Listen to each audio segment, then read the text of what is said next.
Paz e alegria, em nome do Pai, e do Filho, e do Espírito Santo. Amém. Antes de iniciarmos esse artigo de fé, roguemos ao Espírito Santo que nos conceda a esperança certa na vida eterna. Que possamos estar com o coração permanentemente pronto para o encontro com Jesus, com o divino esposo de nossas almas. Um dia não mais sobre o véu do sacramento, mas face a face a contemplá-lo no céu. Pelos séculos dos séculos. Amém. Irmãos,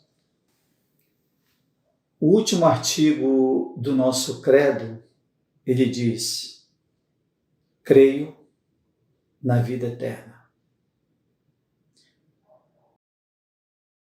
Como os cristãos, a nossa maior esperança é que a vida ela não termina na morte, mas ela continua. E muitos perguntam: o que virá depois? Somente a fé ela tem resposta clara para esta questão. No final do símbolo dos apóstolos, a igreja ela proclama que crer na vida eterna. E nessa fórmula estão contidos de uma forma breve os elementos fundamentais da esperança escatológica da igreja. Aqui, porém, surge uma pergunta. Nós queremos realmente viver eternamente? Hoje muitas pessoas rejeitam a fé e talvez simplesmente porque a vida eterna não parece a elas uma coisa desejável, mas sim a vida presente. Para essas pessoas, a fé na vida eterna chega a parecer até um obstáculo. Continuar a viver eternamente, sem fim, parece mais uma condenação do que um dom para essas pessoas. Mas entre nós, a fé na vida eterna, não raramente, é acompanhada por tantas dúvidas e confusões, porque se trata sempre de uma realidade que ultrapassa os limites da nossa razão. E como já disse, exige um ato de fé. O nosso indispensável Catecismo da Igreja Católica, no seu parágrafo 1022, ele afirma que cada homem recebe em sua alma imortal a retribuição eterna a partir do momento da morte num juízo particular. O fato de que a morte nos coloca num estado definitivo, isso significa que nós seremos julgados logo após a nossa morte. A morte, ela decreta a nossa respectiva sorte. Por exemplo, naquela passagem da parábola do ricaço e de Lázaro, e também naquelas palavras que Jesus dirigiu ao bom ladrão. Hoje estarás comigo no paraíso. Dá a entender que logo após a morte já está determinada a sorte de cada pessoa. É isso o que realmente acontece no juízo particular, tratado aqui no Catecismo. No vídeo anterior, nós tratamos do juízo universal. Mas logo após a morte, nós, diante do Senhor, nós estaremos ali diante dele sofrendo o juízo particular. Vamos ver agora Como é que se dá esse juízo particular? Então, como nós vimos no artigo anterior, o juízo particular ele não se realiza como no julgamento dos tribunais do nosso mundo. Bem, esse julgamento, meus irmãos, ele consiste em que Deus derrama a sua luz sobre a alma de uma pessoa logo após a sua morte, de modo que essa pessoa ela toma consciência clara e nítida do que foi realmente a sua vida neste mundo. Torna-se claro tudo que ela fez e omitiu de bem e de mal, até os últimos pormenores. Sendo assim, nós podemos dizer que logo após a nossa morte, nos tornaremos o nosso próprio juiz, porque nos identificaremos com o retíssimo juízo de Deus. Nós nos veremos tal como nós somos, sem podermos assim dissimular a realidade. Tudo em nós irá se tornará transparente. Muitas coisas que nos pareceu pequena ou até indiferente se tornará um grande vulto e vice-versa. Então, a sentença desse julgamento tem por autores o próprio Deus e cada pessoa em particular. Nós podemos até afirmar que uma antecipação por excelência desse juízo particular é dada a cada um de nós em cada confissão sacramental que fazemos. É na confissão que procuramos nos identificar com o juízo de Deus, tentando ver a nossa própria conduta como Deus nos vê. Mas, terminado o tempo da misericórdia que é esta vida, o Senhor julgará cada um conforme toda a justiça. Ensina o Catecismo no parágrafo 1031 que a Igreja denomina purgatório essa purificação final dos eleitos, que é completamente distinta do castigo dos condenados. Então, depois de termos tratado sobre o juízo particular, vamos ver agora o que é de fato o purgatório. Bem, meus irmãos, todo pecado ele deixa em nossa alma resquício de uma inclinação má. Deixa assim uma espécie de cicatriz, deixa um pouco de ferrugem em nossa alma, e isso dificulta nós praticarmos o bem. Quanto depois de cometermos um pecado grave ou leve, por exemplo, nos arrependemos com uma contrição sincera e pedimos perdão a Deus, o Pai do céu nos perdoa. Mas, apesar disso, o nosso amor como pecador arrependido, por mais genuíno e leal que seja, pode não ser suficiente para extinguir todo resquício de amor desregrado, de amor egoísta, existente em nossa alma. Consequentemente, mesmo arrependidos e recebendo o perdão de nossos pecados, nós devemos nos libertar dessa desordem deixada pelo pecado em nossa alma.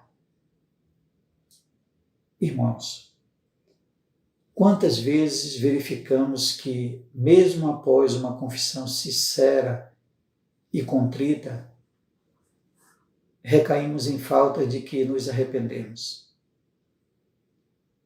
Isso deve-se ao fato de que ficou no nosso íntimo a raiz ou o princípio do pecado. Para compararmos, podemos dizer que nós arrancamos as folhas e o caule da tiririca, mas dificilmente arrancamos também o caroço ou a raiz da tiririca. A tiririca se manifestará dentro em pouco através de novos pecados. Então, mesmo após termos recebido o perdão dos pecados, nós somos responsáveis por essa desordem que ele geralmente acarreta na vida do nosso próximo, na vida do mundo. Sendo assim, nós podemos prestar uma justa satisfação ainda nessa vida presente, né? Ainda peregrinando neste mundo, ou, se não conseguirmos nesta vida, por covardia talvez, por tibieza, ou por outro motivo, nós teremos que chegar a essa pureza na vida depois da morte, que é o purgatório. Resumindo, amigos, o purgatório, ele é um estado. A igreja nos ensina que não é um local, é um estado. Um estado em que as almas dos que morreram no amor a Deus já estão salvas, mas apenas completam a sua purificação para poderem entrar em comunhão com Deus. Mais do que um estado de sofrimento, nós temos que entender que o purgatório é um estado de esperança, de amor, de confiança e de paz em Deus. Embora a nossa alma sofra para se santificar. É por isso que o Catecismo, no parágrafo 1032, diz que este ensinamento sobre o purgatório, no caso, né, eu abro um parêntese, este ensinamento sobre o purgatório apoia-se também na prática da oração pelos defuntos, ou seja, pelas almas daqueles que já faleceram. Então, como vimos há pouco, o sentido de rezarmos pelos mortos, ou seja, em favor dos defuntos, supõe que a alma de uma pessoa precise das orações da igreja. É por isso que a igreja pede a Deus que os fiéis defuntos sejam prontamente isentos de qualquer mancha de pecado leve que estão impedindo, né, da visão de Deus face a face. Eles não podem, meus irmãos, acelerar o processo de sua purificação. Contudo, como cristãos, nós aqui na Terra, nós podemos rezar por eles em virtude da comunhão dos santos. Ou também, como nós vimos, a comunhão dos bens sagrados. Como nós vimos no artigo, quando nós tratamos sobre crermos na comunhão dos santos. Então, essa comunhão de bens sagrados, rezarmos pelas almas dos fiéis defuntos, essa comunhão entre esses bens, entre os fiéis, não conhece classe nem privilégio, meus irmãos. Todos os que estão no purgatório, eles são beneficiados pela oração da igreja.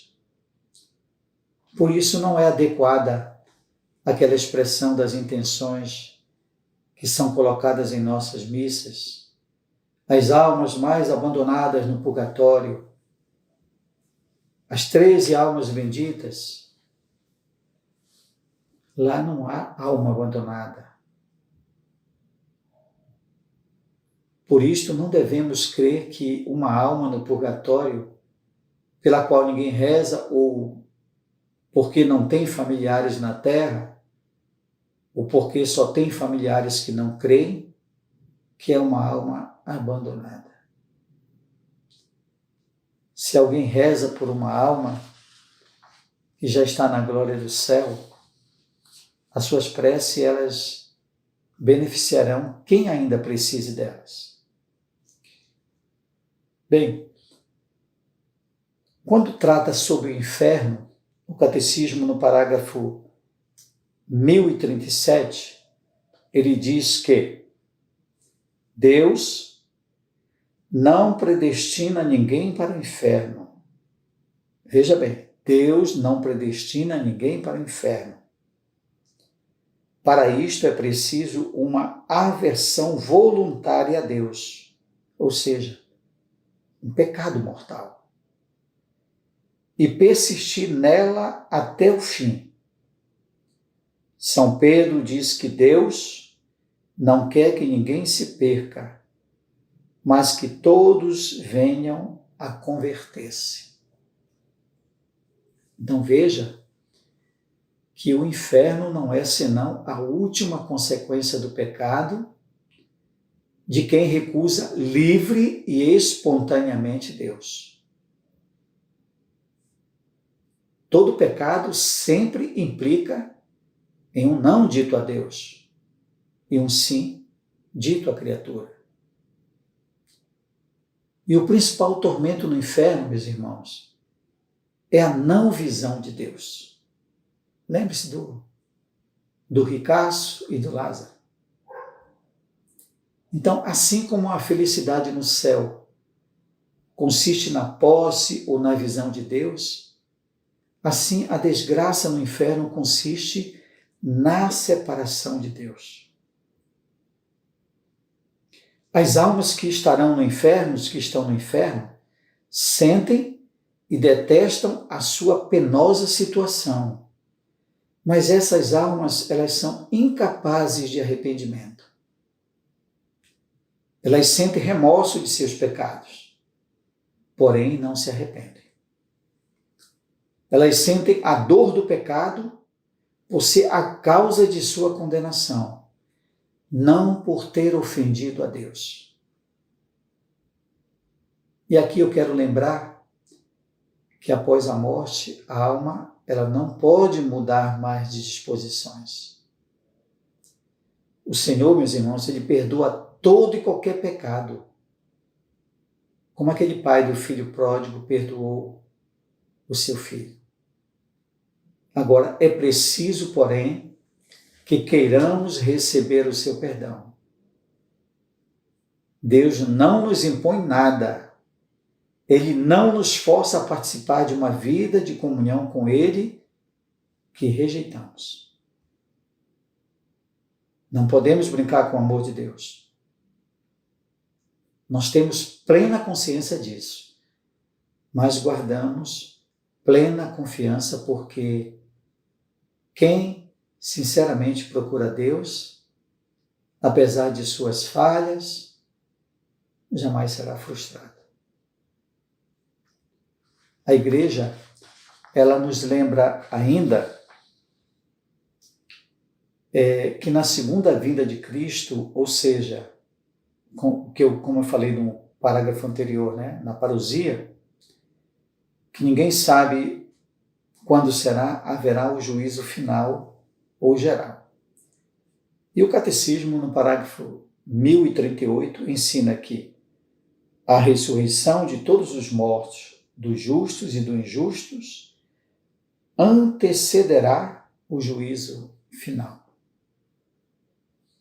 Então a fé nos ensina que, por ocasião da segunda vinda de Cristo, os mortos ressuscitarão. Como eu disse, né? Tanto os justos como os ímpios. A ressurreição, ela será universal. Tanto os justos como os pecadores irão ressuscitar.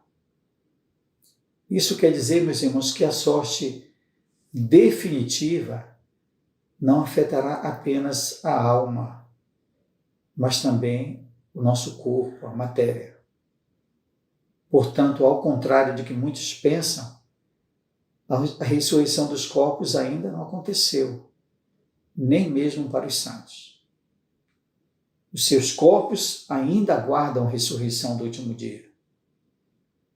A única exceção é somente Jesus e Nossa Senhora, que já ressuscitaram e têm os seus corpos já glorificados. Então, quanto ao momento da ressurreição, o nosso catecismo, no parágrafo 1040, ele fala: só o Pai conhece a hora deste juízo, só Ele decide o seu advento. Então, meus irmãos, esse estudo do Credo oferece-nos, assim, uma oportunidade para meditarmos sobre a vida eterna. Será que o homem de hoje, será que nós ainda esperamos esta vida eterna? Ou achamos que a vida eterna é uma história que já foi superada? Nesse nosso tempo, mais do que no passado, nós estamos tão absorvidos pelas coisas deste mundo que às vezes temos dificuldade de pensar em Deus como o personagem mais importante da história da nossa própria vida. Mas a nossa existência, por sua natureza, ela está orientada para algo maior, para algo que transcende pela felicidade completa. A vida eterna para nós cristãos não indica somente uma vida que dura para sempre. Por analogia, meus irmãos, esse ensinamento sobre crer na vida eterna, ele pode ser transposto a essa situação atual em que estamos vivendo. Por conta dessa pandemia, nós adquirimos novos hábitos para nos prevenir da contaminação por esse vírus, como, por exemplo, usar máscaras, fazer higiene nos objetos, nos utensílios, em nossas mãos, etc. Agora, com maior empenho ainda, devemos nos esforçar para permanecermos em estado de graça e lutarmos contra o pecado. É claro que devemos valorizar a nossa vida até a nossa morte natural. Mas, no entanto, nós precisamos ter em mente que a razão principal de valorizarmos esta vida é que, como os cristãos, nós podemos e devemos viver de forma agradável a Deus, para podermos alcançar assim a vida eterna. Por mais que nós estejamos com medo dessa pandemia, precisamos lembrar que mais grave do que a morte física é a condenação eterna. Ainda que essa doença nos roube a paz e nos mate o corpo, não é ela que devemos temer, mas o pecado. Esse é o único que pode nos roubar a paz e matar para sempre. Irmãos, meditemos sobre estas realidades com a alma voltada assim para o nosso destino último e definitivo, que dá sentido às situações do dia a dia, às nossas situações cotidianas. Quando terminamos o credo, nós costumamos aclamar Amém. E pronunciar essa palavra significa que proclamamos ter por verdadeiro tudo aquilo que acabamos de dizer. Significa que nós estamos de acordo com o que é celebrado e afirmado. É uma palavra usada para reforçar ou para confirmar o que professamos. O seu significado, ele é entendido como uma resposta de confirmação a algo que é considerado firme, que é considerado estável, que é imutável e que, em sentido estrito, só pode ser dita em referência a Deus. É uma das aclamações litúrgicas mais frequente usada para encerrar as orações. Significa assim seja. Então, agradecer é uma atitude de reconhecimento pelo que desfrutamos na vida e no tema da catequese deste ano. Eu creio que até aqui o Senhor nos ajudou. Apesar de minhas limitações, eu quero que vocês saibam que tudo foi feito com amor e para o amor. Então, que a Nossa Senhora da Nova Aliança, a Virgem Maria, que ela nos guie para escolhermos em cada momento a vida eterna, a vida do mundo que há de vir, como dizemos no Credo. O mundo que já foi inaugurado pela ressurreição de Cristo, do qual nós podemos apressar o advento, a chegada, com a nossa conversão sincera e com todas as obras de caridade. Eu fico por aqui e fico também à disposição de cada um de vocês para um esclarecimento. Então Deus te abençoe, o Pai e o Filho e o Espírito Santo. Amém.